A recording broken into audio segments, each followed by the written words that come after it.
Бисмиллахи-рахмани-рахим. Вие го слушате третиот дел од книгата Исмејување или Слобода на говорот, за филмот кој го навредува Мухаммед салаллаху алейхи веселем и реакциите на тоа. Оваа книга е говорот на Хазрети Мирза Масрор Ахмад, која се одржа на 21 септември 2012 година. वक्त कम है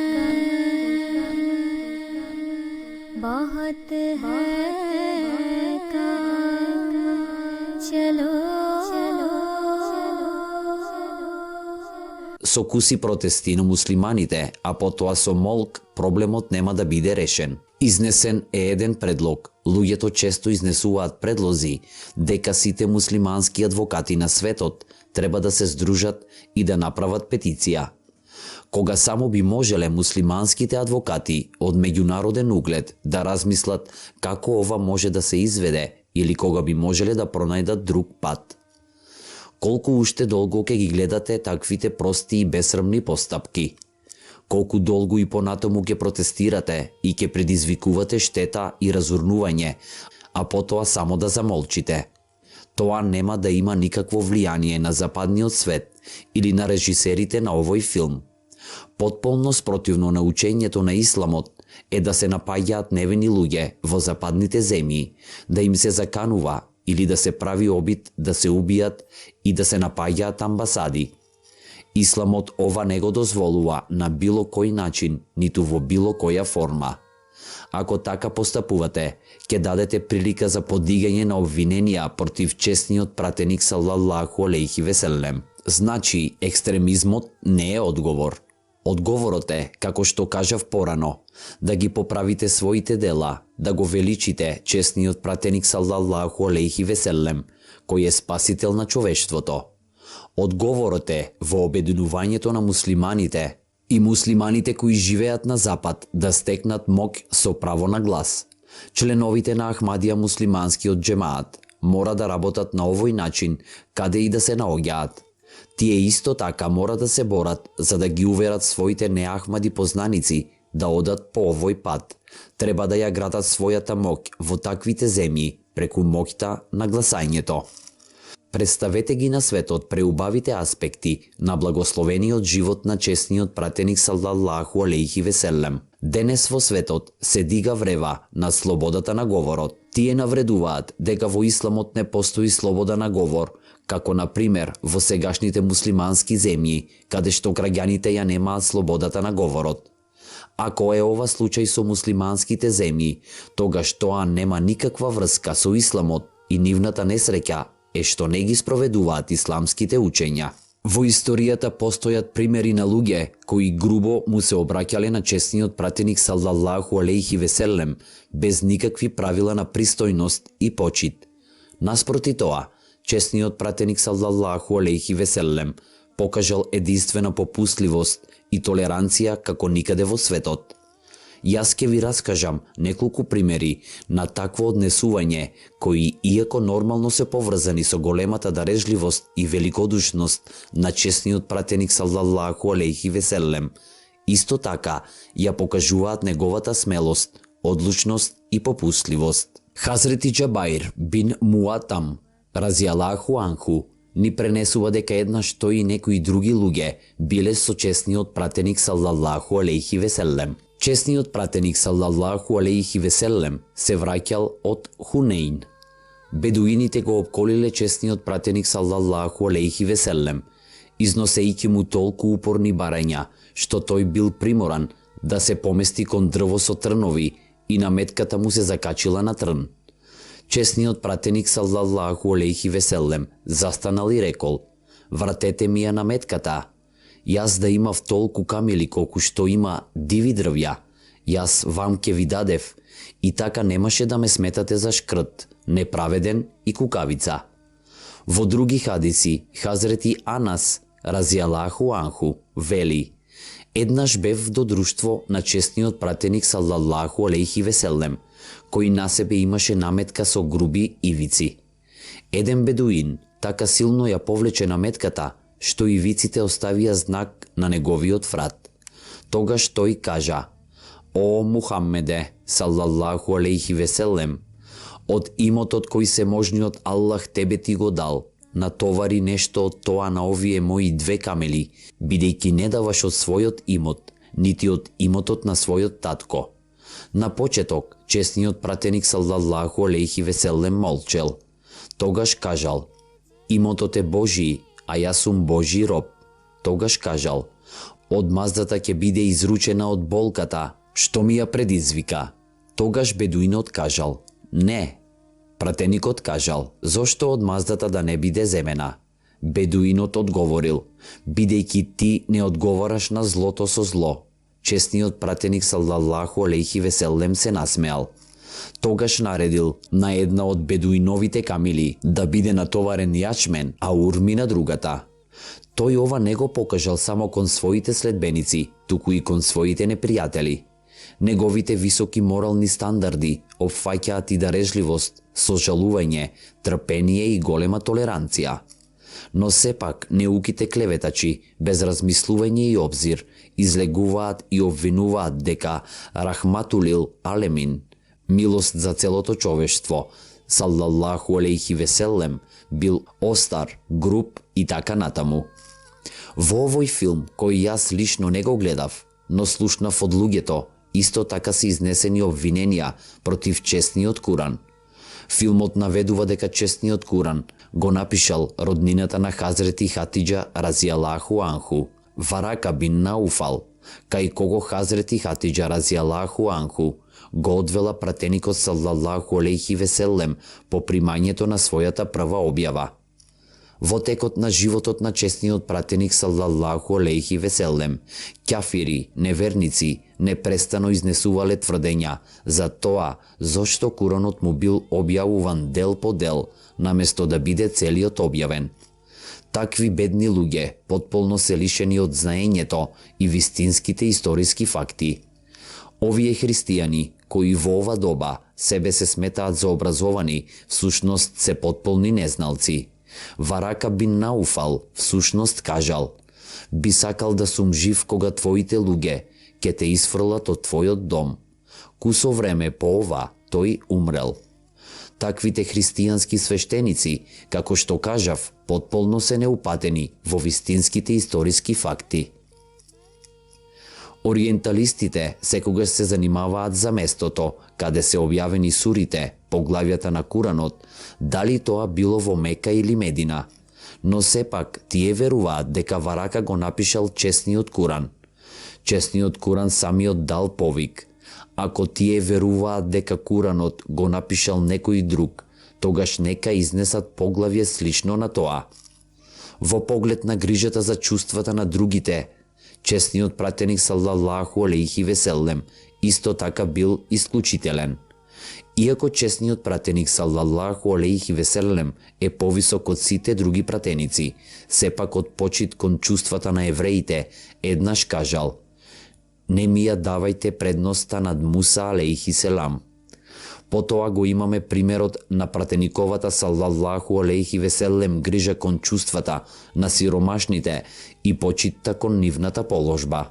Еднаш, на пример, неговиот многу богат асхаб ја покажал својата надмок на другите. Честниот пратеник салаллаху алейхи веселем ова го слушнал и рекол: дали вие верувате дека својата сила, својата мок, имотот и поседот, сето тоа сте го стекнале со своите лични напори? Апсолутно не. Вашата племенска сила, како и моќта на вашиот имот, се е стекнато поради сиромашните. Денес, оние кои ја промовираат слободата на говорот, ги втемелуваат правата на сиромашните и настојуваат да ги сочуваат.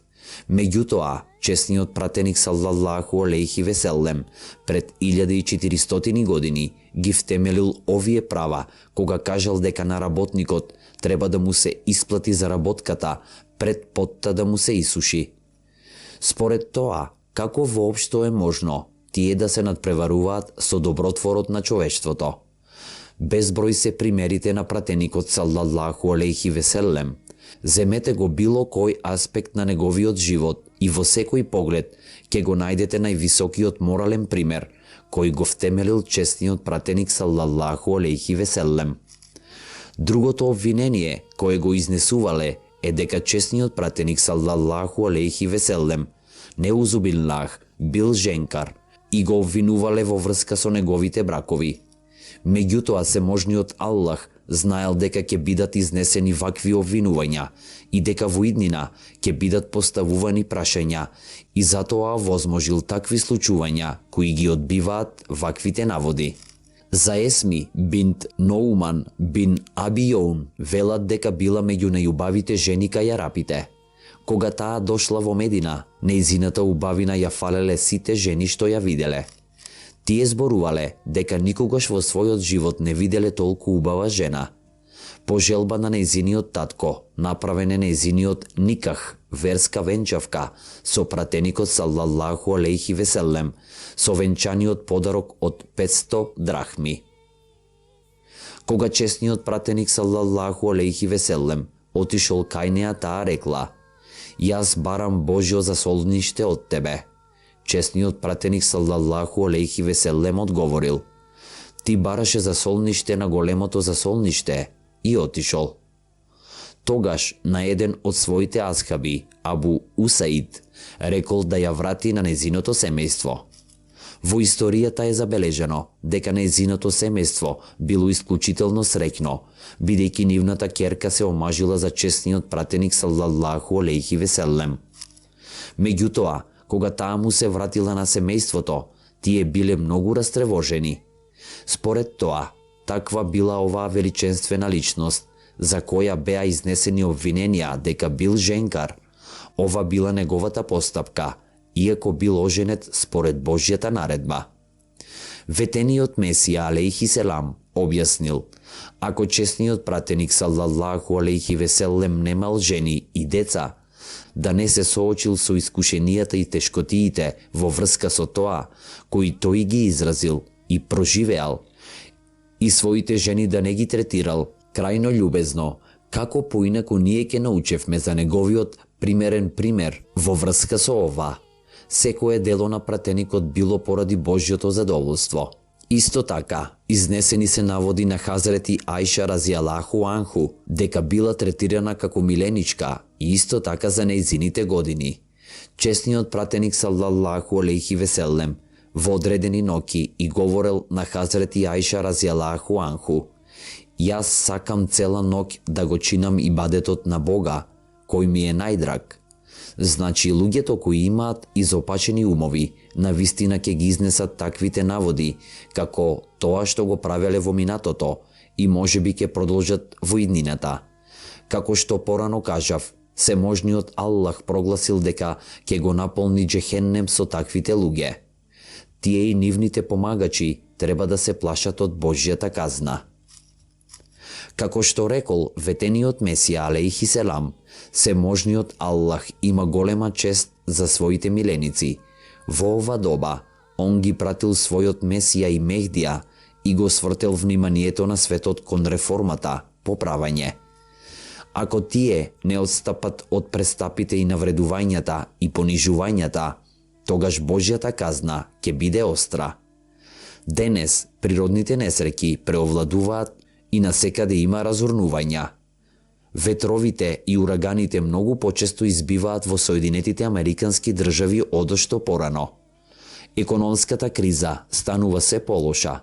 На некои жители на земјата им прети опасност дека ќе бидат поплавени поради глобалното затоплување. Така, светот е проглотан во пропаст и опасност. Овие престапи треба да го свртат вниманието на таквите луѓе кон Бога наместо кон непријатноста. За жал се случува спротивното. Тие настојуваат да прават престапи преку сите граници. Имамот на ова доба секого веќе го предупредил. Тој јасно кажал: ако светот не поведе сметка и не послуша, тогаш секој чекор што ќе го преземат ќе ги води кон уништување. Пораката на ветениот Месија алейхи селам е таква порака и е нешто што треба постојано да се повторува. Ова е често повторувано и представувано и јас тука повторно ќе го представам. Тој рекол: Запомнете дека Бог општо ме известил за доаѓањето на земјотресот. Затоа запомнете, според ова претскажување, сигурно земјотресите ќе дојдат во Америка, а потоа и во Европа. Исто така ќе се појават и во разни делови на Азија. Некои од нив ќе бидат страшни како крајот на светот. Смртноста ќе биде толкова што реки од крв ќе течат. Дури ни птиците ни животните тоа нема да го избегнат. Земјата ќе ја погоди такво разорнување, какво што никогаш не се случило од кога човекот е роден. Повеќето места ќе бидат завртени наопаку, како никогаш да не биле населени.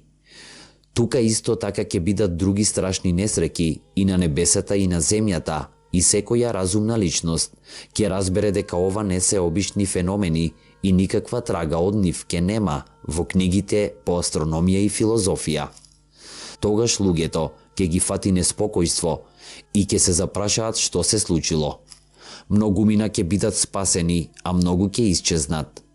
Овие денови се блиску, затоа овие денови се на прагот, кога светот ќе биде сведок на сликата на крајот на светот. Тука ќе бидат не само земјотреси, туку ќе се појават и други страшни несреки, некои од небото, а некои од земјата. Ова ќе се случи бидејќи човекот го напуштил обожувањето на својот Господар и сите негови мисли и планови и сета негова одлучност е свртена кон овој свет. Јас да не дојдов, овие несреки можеби би биле одложени за некое време, но со моето доаѓање се манифестираат тајните планови на Божјата лутина, што долго беше скриена. Како што возвишениот Аллах рекол, ние никогаш не казнуваме додека не пратиме Месија. Оние кои ќе се покајат, ќе најдат сигурност, и на оние кои ќе се исплашат пред да ги снајде несреќата, ќе им биде покажена милост. Мислите ли дека ќе бидете сигурни од земјотресот? Или можете да се спасите со своите лични планови? Не, не можете. Тој ден сите човечки планови ќе бидат токосурени. Не замислувајте дека само Америка е разнишена со земјотресот и дека вашата држава ќе биде спасена од тоа, бидејќи вие можеби ќе доживеете и поголеми несреки. О Европо, ти не си во мирот. О Азио, ти исто така не си сигурна. О вие кои живеете на островите, никаков вештачки Бог нема да ви помогне. Јас гледам градовите како паѓаат и ги гледам населбите во урнатините. Едниот и единствен долго молчеше. Страотни работи се направени пред неговите очи и он молчел, но сега он ќе го открие своето лице на страшен начин. Оној кој има уши да слушне, нека слушне. Овој сахат не е далеку. Јас се обидов сите да ги соберам под Божјата заштита, но одредбата на судбината мора да биде исполнета. Пред вашите очи ќе се појави времето на Нух и со своји очи ќе видите што се случило во земјата на Лут. Но Бог е спор во бесот. Покајте се за да ви биде покажена милост. Оној кој го напушта Бог е црв, а не човек, и оној кој не се плаши од него е мртов, а не жив. Всеможниот Аллах да му ја даде на светот мудроста и да ги ослободи да се откажат од своите гревови и неправедни патишта. Исто така, он да ги оспособи да ги исполнат своите одговорности. Халифатул Месих завршил со учењето на худба Есанијуах и тогаш ја предводеше џума намаз.